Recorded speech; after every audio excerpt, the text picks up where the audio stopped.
Hey everyone, I'm Shawn Cheek of webpianoteacher.com. How are you doing today? We're going to do a theory lesson today, but we're going to use an actual real song to do it, okay? We're going to use Sanity's Side by Little River Band. Look it up on YouTube if you haven't heard it. It's a great one to do theory for. Let's listen to the first part.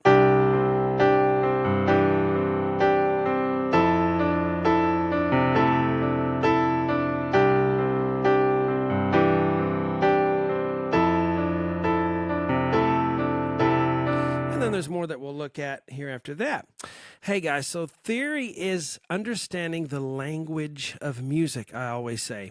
So you can, learn something by rote and do the physical things, push the right button at the right time, and not have any idea what you're doing, and still have fun, but it's so much more fun if you understand what a chord is, what all the chords are, and how they fit together, how they have a little family, and you learn what to expect, and you begin to see things that are familiar to you when you go from one song to the next. And so music starts to have, okay, I get it now. I understand what's going on. And if you've never had that light bulb, come on, that's what we're going to do today. I'm going to get you started with that, all right?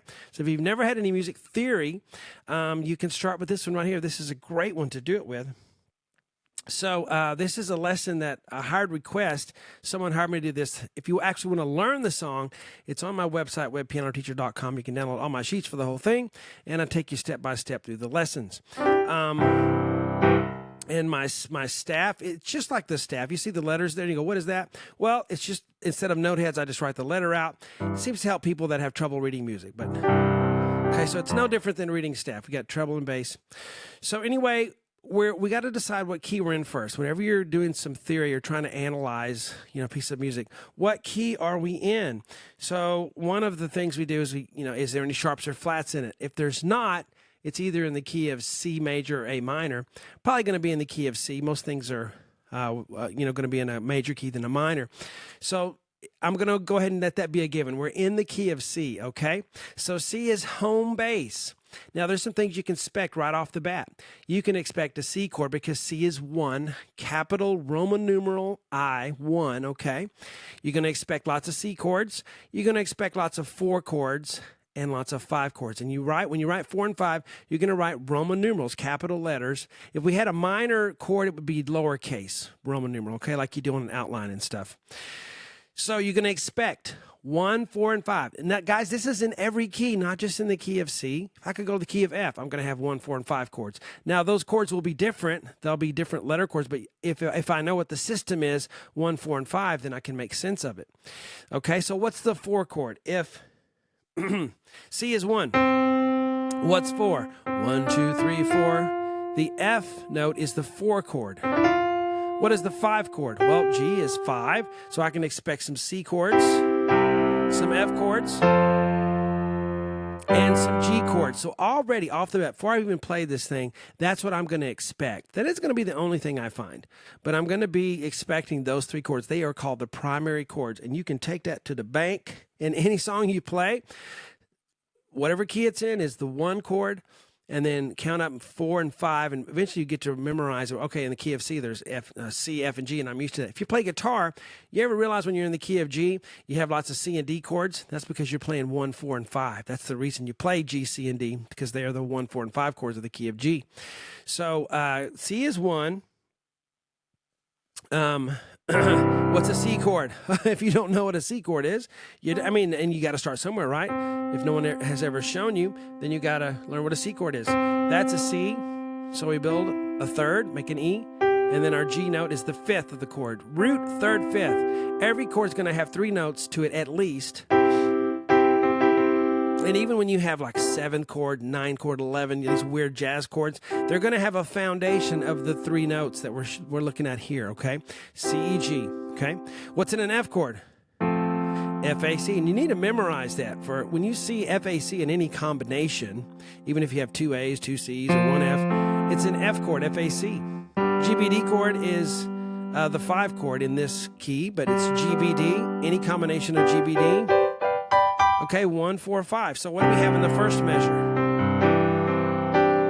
And you look at it and say, well, I don't see just a regular chord there. It's because you got to look at it a little bit. You got to have a little imagination, see what's going on. In the left hand, I have C, G, E. Left hand is always a good indicator of the chord you're on. The bass note is almost all the time going to be the name of the chord. So C, E, G, and I do have that now. Like I said, it's mixed up. You go ba ba ba. So it's a mixed up chord there, where you go C and you skip a lot, and then you go to E here because it's a prettier sound than doing like this. Okay, this is more beautiful. C chord. Now what's that D doing in there? We've heard that before. Okay, that's just what we call an add 9. It's a chord that's just kind of mixing in there with a C chord. He's just visiting, okay? He's not part of the C chord. He's kind of visiting. He's add 9. Add 9 came over today. He's, and the D is just in there to make it kind of pretty. All right, so you could call it a C add 9 if you want, but remember the foundation of the chord is C. And even if you don't know all these visitors that can come over and add to your chord, you know the foundation of it, the C chord, C, E, G, okay? That's the important thing we're doing here today. So C, E, G, and 1 and 2. Okay, there's our primary chord. We started with the key of the chord C in the key of C. We expected that. We also expect 4 and 5. What is this here? Let's look. F, C, A. I hope that rings a bell when you play that. Does that ring a bell when you play F, C, A, those letters, huh? Hopefully F chord, F, A, C, okay? It's done in a different way. You have F and then C and then the A. It's stretched out like this one was. By the way, if you can't reach that, just hold the pedal down and do this. No problem, right? If you can reach it, great. If you can't, just... Okay, people with really small hands play many, many things harder than we can play. Okay, so F, C, A. Is it an F chord? It certainly is. What's going on the right hand? E and A. So you may look and say, well, there's an E in there and a D. That doesn't go in an F chord. This is where the music theory gets, where people get thrown off. Because you'll have the chord in there, but then you have these other notes that are not part of the chord. You're going to have that all the time. They're kind of little melody notes or notes that are just visiting like the add 9 was in the first measure. And then you have to weed through that. But the left hand is always a really good indicator of what chord you're doing.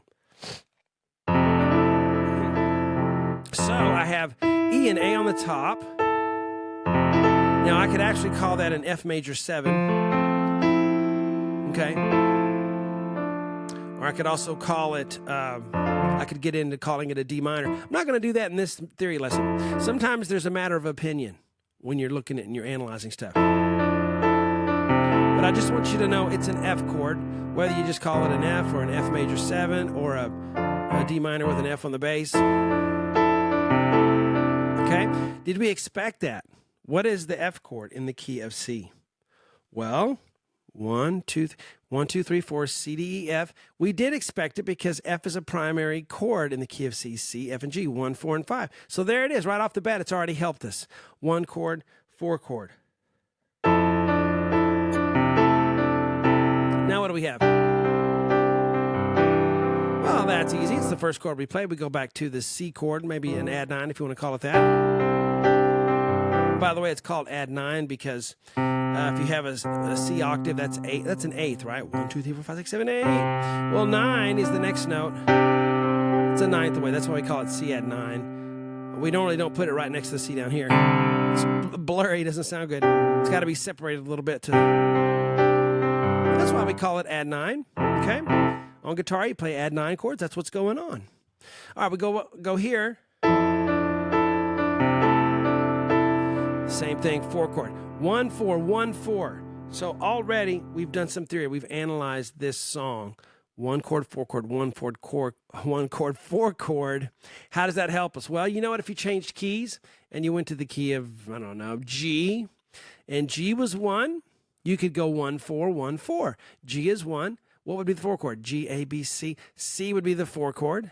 G would be the C. G would be the 1. C would be the 4. G, C, G, C. So see, the functions stay the same. 1, 4, 1, 4. That did not change. That's rock solid. Now the chords you plug in are going to change because you went to a different country, right? You went to the country of G major instead of C major. So you can go to different countries, different keys, but the functions of the chord, the 1, 4, 5 thing is going to stay the same in all. Okay, so I think that's pretty good for a theory lesson there. Check out my website, webpianoteacher.com, if you really want to learn to play some cool songs in a different way that helps you bypass the music reading thing that we all kind of struggle with sometimes with traditional piano lessons. Hope you guys enjoyed it. Talk to you later.